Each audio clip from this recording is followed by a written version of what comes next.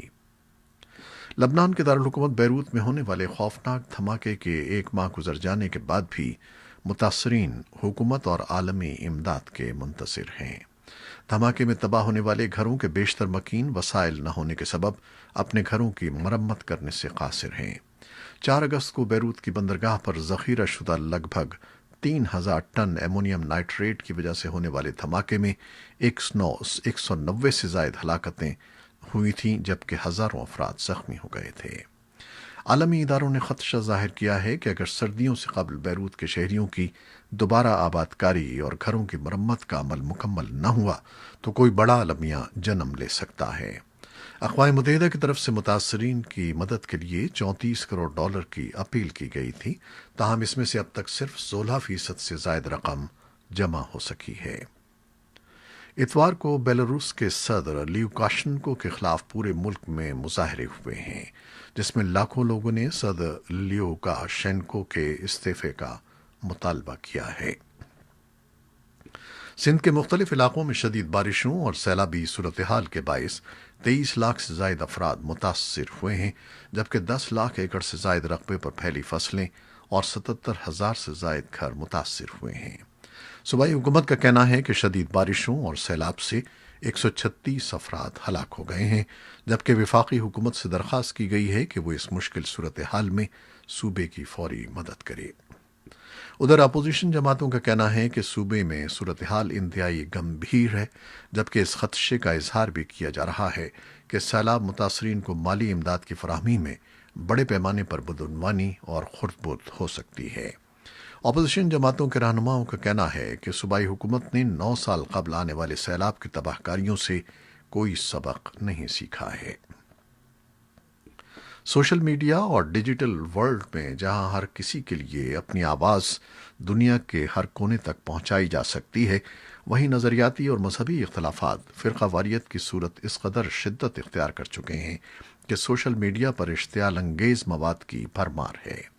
ایسے میں حکومت پنجاب نے سوشل میڈیا پر نفرت انگیز مواد پر کارروائی کا اختیار انسداد دہشت گردی کے محکمے کو سونپ دیا ہے، جس پر مذہبی رہنماؤں نے اپنے خدشات کا اظہار کیا ہے، جبکہ انسانی حقوق کی تنظیموں کا کہنا ہے کہ یہ کام اداروں کے بجائے سیاسی جماعتوں کو کرنا چاہیے۔ اسلام آباد ہائی کورٹ میں ایس ای سی پی کے ایڈیشنل جوائنٹ ڈائریکٹر اور سابق صحافی ساجد گوندل کے لاپتہ ہونے کی کیس میں چیف جسٹس اطہر من اللہ نے وزارت داخلہ کی کارکردگی پر شدید اعتراض کرتے ہوئے کہا ہے کہ وزیراعظم کو اس معاملے سے آگاہ ہی نہیں کیا گیا۔ انہوں نے کہا کہ چیئرمین مسنگ پرسن کمیشن نے اس کیس کا نوٹس لیا ہے۔ آج امریکہ میں محنت کشوں کا دن منایا جا رہا ہے۔ ہر سال ستمبر کے پہلے سوموار کو محنت کش کارکنوں اور ملک کی خوشحالی کے لیے ان کی خدمات کو خراج تحسین پیش کرنے کے لیے عام تعطیل ہوتی ہے۔ 5 ستمبر 1882 کو نیو یارک میں مینہٹن کی سڑکوں پر 10,000 سے زیادہ مرد و خواتین نے پریڈ کرتے ہوئے پہلی بار یوم محنت منایا تھا۔ نیو یارک کی مرکزی لیبر یونین نے ان کارکنوں کی یاد منانے کا اہتمام کیا تھا جنہوں نے محنت کشوں کے لیے زیادہ اجرتوں، کم اوقات کار اور کام کے لیے بہتر حالات کے حصول کے لیے جدوجہد کی تھی۔ اس سال کووڈ-19 کی عالمی وبا نے محنت کشوں کے لیے نئے چیلنج پیدا کیے ہیں۔ ہنگامی خدمات سر انجام دینے والے ملازمین اور طبی شعبے کے پیشہ ور افراد نے بیماریوں کا علاج کرنے اور قریب المرگ افراد کو راحت پہنچانے کے لیے اپنی زندگیاں داؤ پر لگا دی ہیں۔ سینکڑوں ہیلتھ ورکرز نے اپنی فرض شناسی کا ثبوت دیتے ہوئے اپنی زندگیوں کا نذرانہ پیش کیا۔ صدر ڈونلڈ ٹرمپ نے کہا ہے کہ ضرورت کی اس گھڑی میں دنیا نے ایک مرتبہ پھر امریکہ کی ناقابل شکست قوت کا مظاہرہ دیکھا ہے۔ ہماری تمام سرزمین پر جرات مندانہ افراد میدان میں اتر آئے ہیں۔ ڈاکٹرز اور نرسیں راتوں کی نیند قربان کر رہی ہیں تاکہ ہر ممکن طور پر زندگیوں کو بچایا جا سکے۔